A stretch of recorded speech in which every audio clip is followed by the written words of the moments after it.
NIB 초대석입니다. 최근 세계 문자박물관의 인천 송도 유치가 확정됐습니다.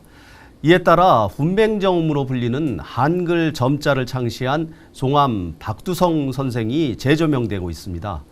오늘은 인천 출신인 고 박두성 선생의 손자 박현재 씨와 함께 고 박두성 선생에 대한 이야기를 나눠보겠습니다.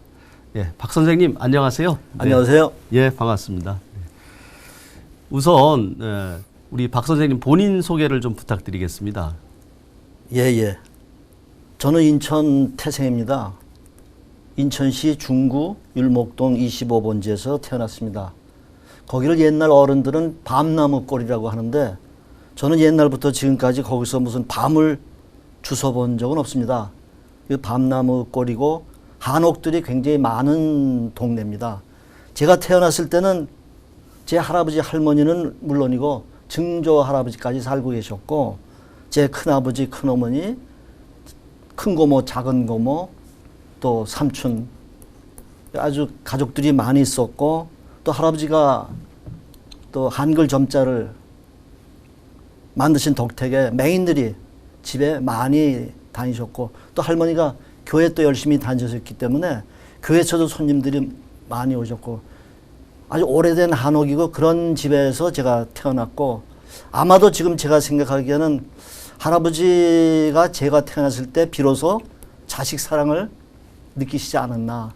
그때까지는 오로지 시각장애인들에 대한 그 교육 그거 외에 다른 생각이 없으셔서 저에게 많은 사랑을 베푸신 걸로 제가 느끼고 있었고 최근에 저는 인천시 장애인 체육회에서 사무처장직을 맡아서 장애인 선수들과 함께 전국 장애인 체육대회라든지 또 장애인 올림픽대회에 출전할 수 있도록 서로 힘을 합치는 그런 일을 해왔습니다. 네, 송암 박두성 선생은 인천 출신으로 한글 점자인 훈맹정음을 창시하신 아주 대단한 분이신데요. 그 더러 모르는 분들이 있습니다. 이번 기회에 좀 소개를 해주시죠. 네네. 할아버지는 지금으로부터 100여 년 전 고종 25년 우리 1888년 3월 16일 음력입니다. 강화도 옆에 교동도라는 작은 섬에서 태어나셨습니다. 그래서 1963년 8월 25일 한여름에 인천시 중구 율목동 25번지에서 75세를 일기로 별세를 하셨습니다. 그래서 제 할아버지 묘지는 인천시 남동구청 옆에 수산동 입구에 묘지가 조성되어 있습니다. 네. 할아버지는 어린 시절에 그 교동도 옆에 강화도에 보창학교라고 아마 지금으로 말하면 초등학교 보창학교에서 공부를 하셨고 또 성제 이동희 선생이라고 훌륭하신 독립지사의 도움을 받아서 서울에 가서 한성사범학교에 입학을 하고 그 한성사범학교를 졸업하시자마자 어이동 보통학교에 교사로 취임을 하셨다고 알고 있습니다. 그리고 그때가 1906년인데 1910년 그 보통학교 교사 재임 중에 한일 합방이 됐고 한일 합방 이후 일본 일제는 우리나라의 문화정책을 피는 차원에서 우리나라의 특수학교 지금으로 말하는 특수학교죠. 재생원이라는 특수학교를 설립하면서 거기서 맹하부 교사를 아마 채용하게 된 것 같습니다. 그때 할아버지 눈에 그것이 얼핏 들어왔다는 거죠. 네. 그래서 할아버지가 그 재생원 교사로서 가서 일을 하시면서 보니까 그때 우리 일반 서민들도 대단히 살기 힘든 상황 속에서 시각장애, 청각장애인들의 대우야 사람 대접이 아니었죠. 그렇습니다. 굉장히 두 주먹을 쥐고 아마 불끈 올라오는 그런 것이 많이 있었다고 그 얘기를 했었습니다. 그래서 그 사람들은 거기서 그 장애인들한테도 일본 글을 가르치고 일본 문화를 가르치고 한글도 모르는 장애인들한테 우리 장애인들한테 무슨 일본 말이냐 한국 사람들은 한글을 가르쳐야 된다. 그래서 그런 압박 속에서 결국 이제 조용히 남 몰래 한글 점자가 필요하구나. 한글 점자를 가르쳐야 이 사람들이 먹고 살겠구나. 그래서 이제 한글 점자를 연구하기 시작하신 것이 30대 초반에 들어서 그렇게 연구를 하시게 됐고, 그 다음에 그 48세까지 그 특수학교 재생원에서 교사로 계시다가 사직을 하시고 인천에 내려오시게 됐는데, 그 인천에 유명한 내리교회가 있죠. 네, 우리나라 교회죠. 예. 감리교회 모태교회 내리교회 아펜셀러 선교사가 세웠다는 그 내리교회의 부설로 영어학교라고 초등학교가 있는데 교장직을 맡게 되셔서 인천에 내려오시고, 그리고 그 전에부터도 그 할아버지는 그 통신 교육을 실시를 하고 계셨는데 8.15가 되면서 그 율목동 그 저희 집에 대한맹인사업협회라는 작은 간판이 붙어 있었습니다. 그게 맹인들이 찾아오기 쉽도록. 그리고 그때까지 할아버지는 이제 통신교육을 실시를 했습니다. 통신교육이라는 건 점자 도서를 우체국에서 발송을 하고 또 무료니까요. 그 책이 또 다시 돌아와서 또 오면 또 다른 사람들, 필요한 사람들한테 보내주고, 제가 우체국에 그 점자를 가지고 가서 많이 발송을 했습니다. 중학교 때, 고등학교 때. 그래서 할아버지가 그렇게 하시다가 돌아가셨는데 6.25 직전에 할아버지가 그 많은 그 장애인들한테 통신교육을 하고, 그 장애인들한테 가장 중요한 게 비록 장애를 가졌지만 당당하게 살라고, 자네들도 하나님의 창조하신 귀중한 선물이야. 자부심을 가지고. 그래서 아마 할아버지가 성경책을 점역을 하셨는데 6.25 때 그 책이 소실이 됐죠. 네. 그래서 그 후에 인천에 내려오셔서 부산까지 피난 가셨다가 이제 다시 들어오신 다음에 성경책을 점역하기 시작하셨습니다. 그래서 점역을 하시다가 이제 중풍이 걸리셔서 한 10년 고생을 하셨죠. 그러고 아버지가 또 그걸 옆에서 점역을 하셔서 그 성경 전설을 이제 완성을 하셨죠. 네. 그러고 할아버지가 그 후에 뭐 국가에서 뭐 훈장도 이렇게 주셨는데, 저희 할아버지는 뭐 할아버지가 이런 일을 내가 이런 일을 했으니까 나는 이런 걸 받아야지 뭐 그런 거는 전혀 관심이 없으셨어요. 전혀. 네. 또 뭐 아들, 딸 장래에 대해서라든지 전혀. 제가 손자로서 느끼는 것도 할아버지 마음속에는 오로지 우리 저 장애인들이, 시각장애인들이 어떻게 하면 잘 살 수 있을까. 끝까지 그 고생한 것이 생업 문제였습니다. 그런 문제 때문에 할아버지하고 한번 의논도 하고 이야기도 듣고, 인천 그 자유공원에 보면 그때 점치는 사람들이 앉아 있었거든요. 그분들이 할아버지 집에, 우리 집에 오셔가지고, 할아버지, 저분이 거기 앉아 계셨어요. 점을 쳐도 당당하게 쳐야지. 공부해! 그런 얘기를 할아버지가 가끔 하신 걸 제가 지금도 기억하고 있습니다. 네, 그렇군요. 예. 그러면 훈맹정음을 창시한 해는 몇 년도에 창시를 하셨습니까? 1920년부터 아마 할아버지가 시작을 하셔서 26년?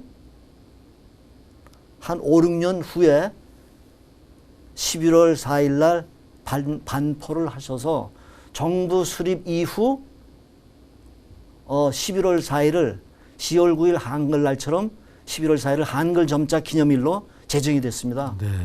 그 일제 아주 수탈이나 문화 말살 정책이 아주 굉장히 극에 달할 때 그때 만드셨군요. 그렇죠. 네, 네. 그렇게 됐습니다.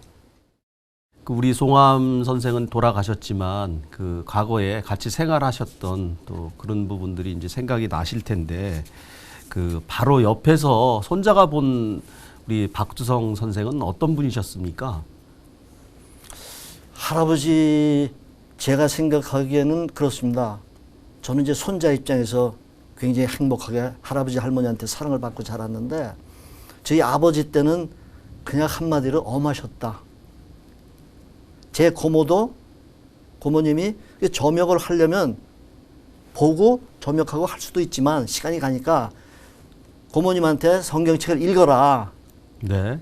그리고 할아버지가 들으시고 점역하는데 그러다 틀리면 많이 꾸중을 듣고 점자판으로 얻어맞기도 하고 그 큰 고모님도 할아버지한테 맞은 생각밖에 없다. 사랑을 받은 생각은 없다고 그렇게 말씀을 하셨는데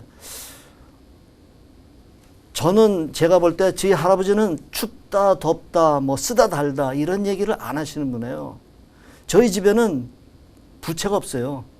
네. 할머니 전용 부채는 있습니다. 그러나 할아버지가 여름에 덥다고 부채질하면 더 더우니라 부채가 없습니다. 그러니까 저희들한테 자제, 절제를 가르치신 걸로 그리고 뭐 잘못했다고 그래서 할아버지가 뭐 크게 화를 내시는 걸 저는 거의 못 봤는데 제가 나중에 느낀 게 부모가 자식한테 화를 내면은 자식한테는 상처만 남는 거였구나. 그래서 그렇게 하면 안 된다는 걸 가르치시는 거구나. 대신 엄하셨어요. 아주 쉬운 얘기를 하면 점심이나 저녁에 친구들이 와서 같이 밥을 먹게 될 때 젓갈질을 잘못하면 그 자리에서 당장 젓갈질 다시 해라. 그렇게 했습니다. 그러니까 처음에 오면 굉장히 무한하고 그러는데 할아버지는 그걸 당장 가르쳐줘요. 하루 3번만 하면 되느니라. 젓갈질을 바르게. 뭐 그런 일을 하셨고 저도 중학교 1학년 되니까 이제 너도 중학생이 됐으니까 한 가지 집안일을 도와라. 1년 365일 마당을 쓰려 했습니다. 제가 잠도 깨기 전에 할아버지가 안방에서 저는 마을을 건너서 건너방에 했는데 할아버지가 현재야. 그러면 저는 옷을 주워 입고 할아버지 방에 가서 문을 열고 할아버지 할머니 편히 주무셨습니까? 인사를 하고 밖으로 나가서 비를 들고 마당을 쓸어야 됐습니다. 그리고 할아버지하고 아침 식사를 하면서 날씨가 오늘 좋다는 등 어떤 등 그런 얘기를 했습니다. 고3 때 할아버지 저 고3이에요. 과외가 있어 일찍 가야 돼요. 그래? 그러면 1시간 일찍 일어나서 하거라. 네. 그런 할아버지 성품이 그렇습니다. 그러니까 무슨 할아버지한테 어떤 변명이라든지 그 지금도 제가 생각하기에 할아버지가 제일 좋아하신 거는 뭐 할아버지 생신 때라든지 또는 추석 때 이제 잔치를 하게 되는데 저녁에 뭐 경인 지방 전구에서 알고 맹인들이 옵니다. 한 50명 오면 제일 좋아해요.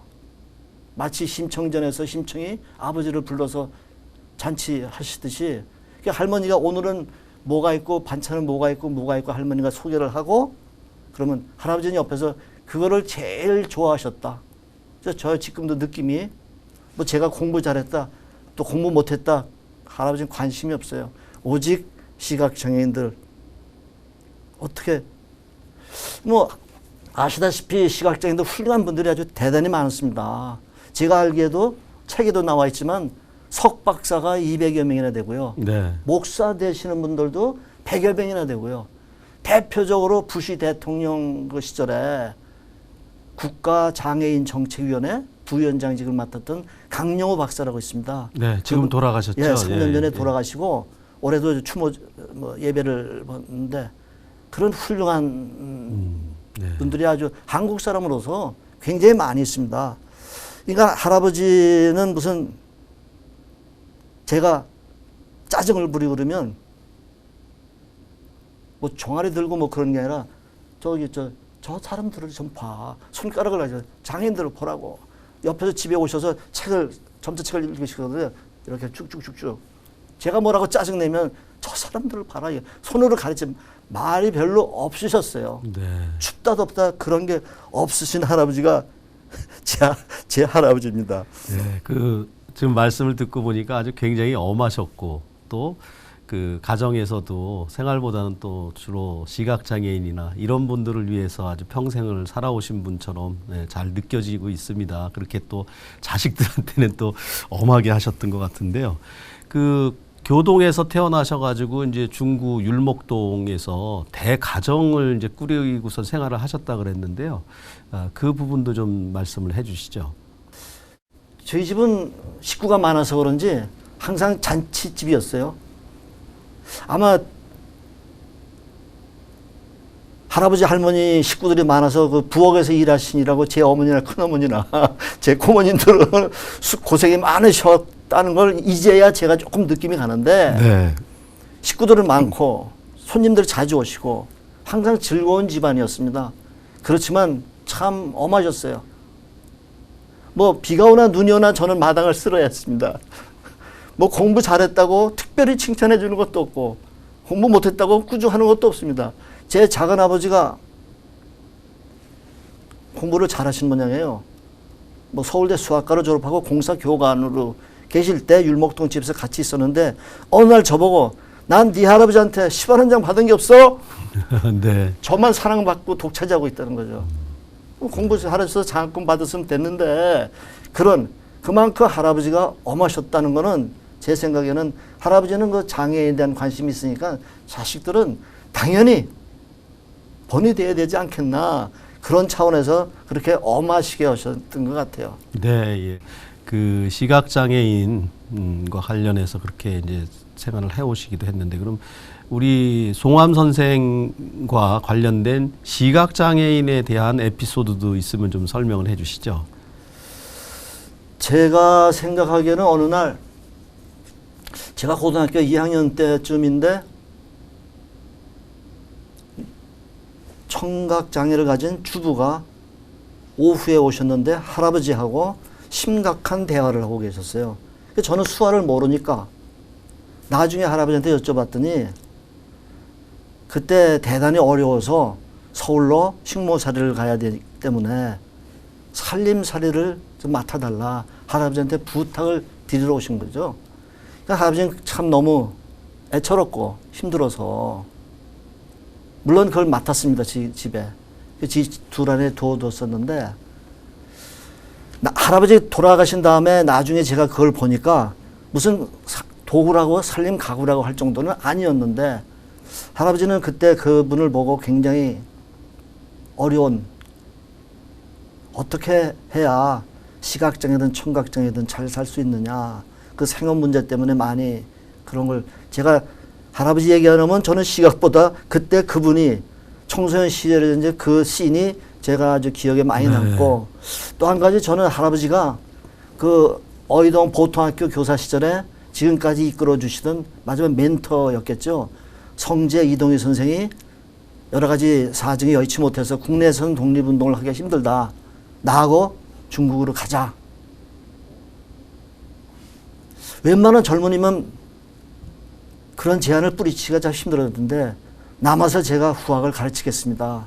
백성이 튼튼해야죠. 아마 그리고 가지 않으셨는데 그 결단하기가 쉽지가 않으셨지 않는가. 또 그런 생각도 제가 해보고 또 그 보통학교 교사라서 평범하게 교직 직분을 수행할 수도 있는데 어떻게 특수학교에 가서 하시게 됐을까. 저는 그때 그런 두세 가지 의문이 아마 그때 할아버지가 재생원에 들어가시지 않았더라면 한글 점자는 탄생하지 못했을 뻔했던 거거든요. 이것이 무슨 이유일까? 지금도 저는 의문점을 가지고 좀 있습니다. 예, 그렇군요. 제가 최근에 인천 시각장애인 복지관을 다녀왔는데요. 거기 가보니까 우리 송암 선생의 그 과거에 그 점자 이렇게 작성하고 하던 기계들을 많이 봤어요. 뭐 재판기와 롤러 뭐 이런 것들 거기 이제 많이 전시가 돼 있던데요. 그런 그 할아버지 유품이나 유물을 보시면은 이제 감회가 새로우실 텐데 그 부분도 한번 말씀해 주시죠. 저희 집이 그 한옥인데 이게 마루가 좀 크고 그 안방이 있고 건너방인데 건너방이 뭐 할아버지 서재죠. 거기서 재판기 가지고 점자 조명을 하시고 또 마루에 로라가 있어서 제가 그걸 돌려서 책을 만들고 또 재본도 해야 되고 그런 작업을 저희들이 하던 건데 마침 육병일 선생이라고 할아버지 제자 중에 훌륭하신 분이 한국 점자 도서관을 설립을 하셨어요. 그래서 그때 당시 여건이 어려서 그걸 다 거길 가져가셨었고 그 후에 다른 이제 새로운 기계들이 들어오셔서 그때 그것이 지금 거기 복지관에 남아 있는 겁니다. 참 앞으로는 이게 맹인들을 위해서도 시각장애인들을 위해서도 좀 쉽게 말하면 이제 제 할아버지 호가 송암이니까 제 욕심에 송암문화센터 이런 것이 설립돼서 시각장애인들이 마음 놓고 여기서 스포츠 활동도 하고 음악 활동도 미술 활동도 자기 하고 싶은 활동을 할 수 있는 그런 센터도 이제 조만간 좀 지어졌으면 지금은 그 하객동에 시각장애인 복지관인데 가서 보셨지만 좁습니다 이제. 그것이 네, 그렇군요. 설립된 지가 한 10년이 넘었어요. 그래서 인천시 저 계양구나 부평이나 저 북부 쪽에도 하나 세워졌으면 그런 욕심도 있습니다. 네, 예, 그렇군요. 그 제가 모두에 말씀을 드렸는데 세계 이제 문자박물관을 우리가 인천 송도에서 이제 개관을 하게 되는데 그러면 우리 지금 송암 박물관에 있는 부분들 그런 거나 또 우리 송암 선생에 대한 재조명도 이제 있을 텐데요. 그 후손으로서 그런 부분들도 굉장히 영광스러울 것 같은데 어떻습니까? 저는 그동안 뭐 할아버지가 무슨 큰 일을 하셨다 그런 걸 그냥 모르고 살아왔는데 이제 부끄럽지만 이제 나이 들고 이제 보니까 아, 제 할아버지가 정말 큰 일을 하셨구나. 시각장애인들 어둠 속에서 헤매는 장애인들을 위해서 할아버지가 큰 일을 하셨구나. 나는 손자로서 무엇을 해야 되는가. 요새 굉장히 저도 착잡합니다. 그래서 지금 이제 저도 시각장애인들과 더불어서 꼭 시각장애뿐만 아니라 일반 장애인들과 더불어 장애인들이 무슨 일을 하고자 하면 저도 옆에서 그냥 나도 옆에서 앞장서지 못해도 나도 옆에 있어줄게. 같이 해. 힘을 합치면 우리 하나씩 이루어 나갈 수 있지. 한번 해보자고. 그래서 가급적 그런 마음으로 그 일을 하고 있고 요 근래에도 뭐 작은 그 시각장애인들이 만든 단체가 있는데 뭐 참여해서 같이 뛰고 있습니다. 네. 아, 끝으로 우리 그 시각장애인들을 위해서 또 우리 송암 선생의 어떤 그런 부분들을 말씀해 주시고 싶은 게 있으면 우리 시청자 여러분께 한 말씀 해 주시죠. 뭐 꼭 저 시각장애인뿐만 아니라 청각장애라든지 지적장애라든지 장애 유형별로 좀 그 장애를 가진 그 본인들과 그 부모들이 같이 좀 이렇게 공감될 수 있는 공간, 쉬운 말로 그저 문화센터가 우리 인천에도 몇 군데 좀 세워졌으면 청각 장애들을 위한 문화센터, 지적 장애들은 문화센터가 좀 돼서 그분들이 좀 뭔가 삶을 좀 느낄 수 있고 즐거움을 느낄 수 있는 제가 그 전국 체육대회, 전국 장애인 체육대회를 준비를 하다 보면 그 유형별로 다 종목에 따라서 다르게 출전하고 있지만 이 배드민턴 하는 그 선수들이 있는데 여자 둘이 있고 젊은 청년들인데 다 20대 초반 청년들인데 운동하는 걸 보면 장애를 느낄 수가 없습니다. 그렇죠. 너무 잘합니다. 예. 정말 가서 안아주고 싶어요. 너무 잘해요. 그런데 주위 조금 관심을 가지고 봤더니 생활 환경이 너무 어려워요. 부모 중에 한 분이 다 장애예요. 어떤 친구는 또 둘이나 장애예요. 그러니까 먹고 사는 문제도 굉장히 어렵습니다. 그래서 그런 문제에 대해서 우리나라 뭐 사회복지 제도가 이제 많이 아주 좋아졌고 많이 달라졌지만 좀 조금 더 관심이 좀 있었으면 일반인들이 조금 더 장애인들한테 조금 이해와 배려가 조금만 더 있었으면 좋지 않을까 이런 마음을 많이 가지고 있습니다. 예. 오늘 우리 송암 선생 이야기를 많이 해봤는데요. 이 시간을 계기로 해서 우리 장애인과 비장애인 다시 한번 소통과 나눔을 통해서 서로 협력하고 우리가 또 나눔과 배려를 실천하는 그런 시간이 됐으면 하는 바람입니다. 오늘 말씀 감사합니다. 고맙습니다.